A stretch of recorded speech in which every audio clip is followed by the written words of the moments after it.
Dear Agni Yogis, we had already said in the last broadcasting on the exercise transformation into a spiritual being, the time of introduction is over. The basis is laid. Let us now start to walk the path together. What is our goal? We wish to develop the immeasurable potential of our eternal individuality. We want to become greater. We want to create the spiritual beings of the sixth race, who are far superior to the old man. We want to strengthen the power of our soul, the psychic energy. We want to refine and sharpen our inner spiritual senses. Let us now look at some of the higher faculties of our spiritual nature, which we have to unfold. A non-material being is not bound by the limitations of matter, time and space. It can walk through walls and close doors. Like X-rays, it is capable of looking through dense objects and of reading enclosed books. It can perform levitation, which means to rise from the ground, like Saint Joseph of Cupertino and other saints. Walk on the water, like Jesus. Sit on the water like a yogi.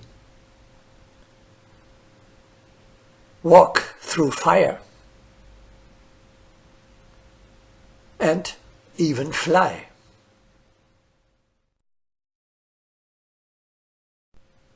It is immune to diseases.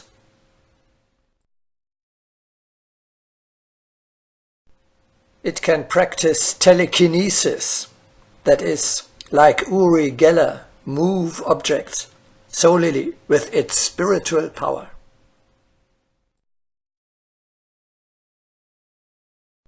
It is able to send thoughts like a transmitting station,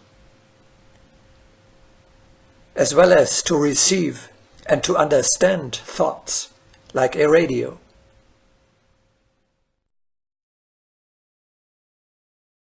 It is capable of understanding foreign languages and of communicating, like Saint Francis of Assisi, with animals. Like Jesus, it can heal with its spiritual power and predict the future, like a prophet. Agni Yoga, and thus our school, offers a complete program for the development of these higher skills. Of course, this is a long way over many incarnations. We do not promise that you will learn to fly during this lifetime. However, when you progress systematically, step by step, and practice daily, you will soon be able to see the first results. Our training program says, if your soul is to grow greater, you must start with gaining invulnerability. Becoming invulnerable is the first step in shaking off the old mortal man. The invulnerability of his soul is the most important quality of the man of the future. On this are based all other achievements. Invulnerability becomes inviolability and invincibility. Inviolability and invincibility result in fearlessness and freedom. On fearlessness and freedom are based your superiority and your greatness.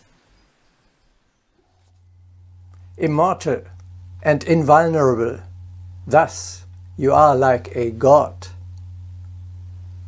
As long as all possible impacts of circumstances or human beings can still hurt you, your transformation into a spiritual being living eternally is not yet complete, because such a creature is not affected by material influences. Of course, we are talking about the invulnerability of your soul, your eternal individuality. Invulnerable is not the body, but the spirit. The defense of the body is a matter of physical exercises, for example, toughening up or martial arts. The invulnerability of your true higher self is attained through spiritual exercises. I would like to mention that we are showing here and in the other broadcastings on spiritual exercises not a theory, but a living practice that had proven itself over thousands of years of testing, and which is presented by Agni Yoga in an up-to-date form. Only exercises which I am practicing for a long time already are being offered to you.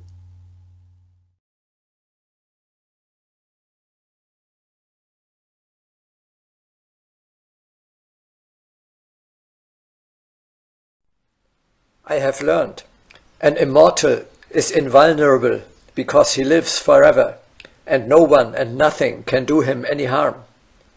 Thus, if my true higher self is already invulnerable, why do you then propose to teach me today how to arduously acquire that very property? The answer is, invulnerability is a potential. You have the opportunity to become invulnerable.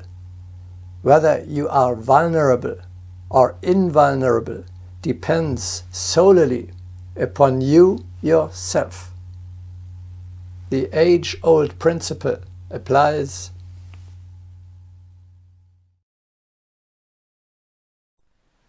Become who you are.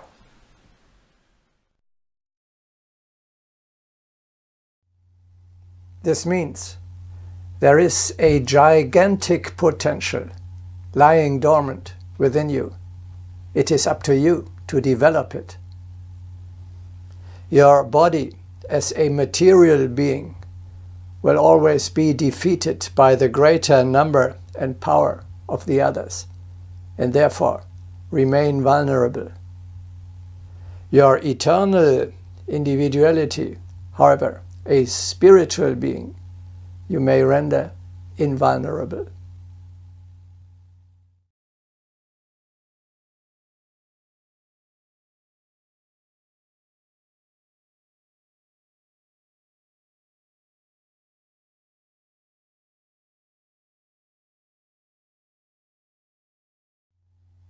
It is obvious what an injury to your body is. A wound that others or you yourself inflict on you out of clumsiness. An illness, a weakness, or an impairment of its functions.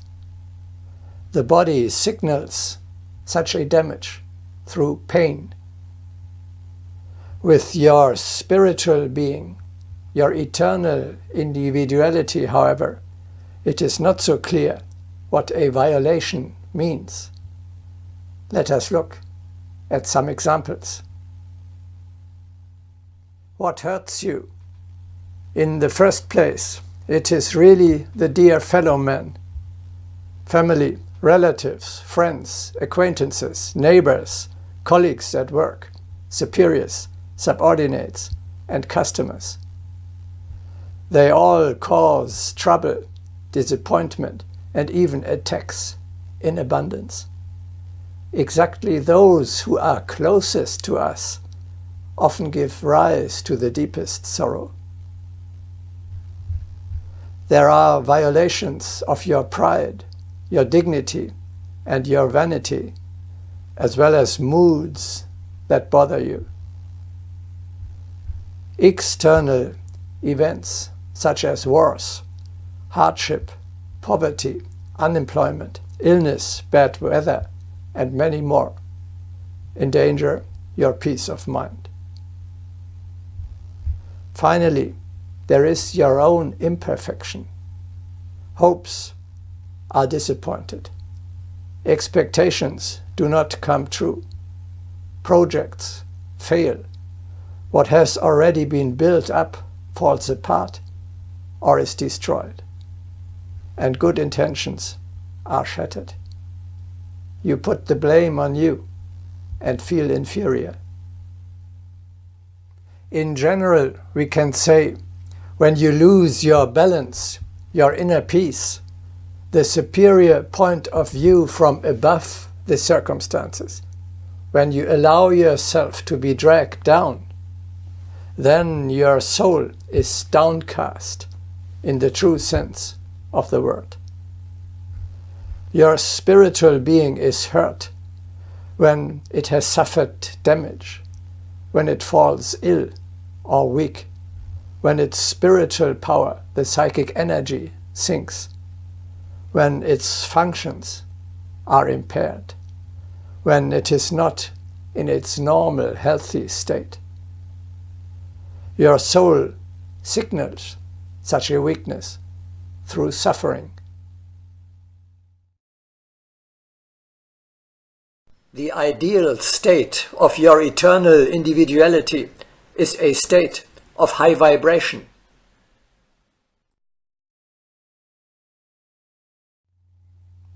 This is the state in which you are when you have performed the exercise elevation.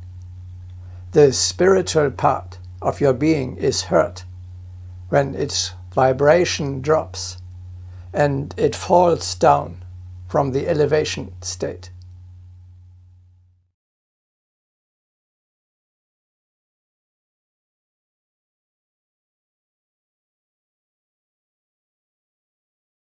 What is it that causes an injury to my soul? Is it really the external events that hurt me? No. Realize all violations of your spiritual being are caused by your own thoughts and feelings. You are not hurt. You feel hurt. Always remember, nobody hurts you. Nothing hurts you. You hurt yourself with your own thoughts and feelings. The material conditions, the behavior of fellow men or a stroke of fate are no more than the external occasion for your thoughts and feelings. One man suffers while in the same circumstances another can already rejoice. You too can learn to smile whatever happens to you and thus become invulnerable. This means it is not the material conditions that matter, but the attitude which you take towards them, the thoughts and feelings with which you react to them. You can master your thoughts and feelings, but not the external events. We had already said, an immortal is invulnerable because he lives forever, and no one and nothing can harm him. Today we go one step further. This knowledge of the intellect alone is not sufficient to become invulnerable. At this level, you only think you are invulnerable, but that does not necessarily mean that you actually are invulnerable.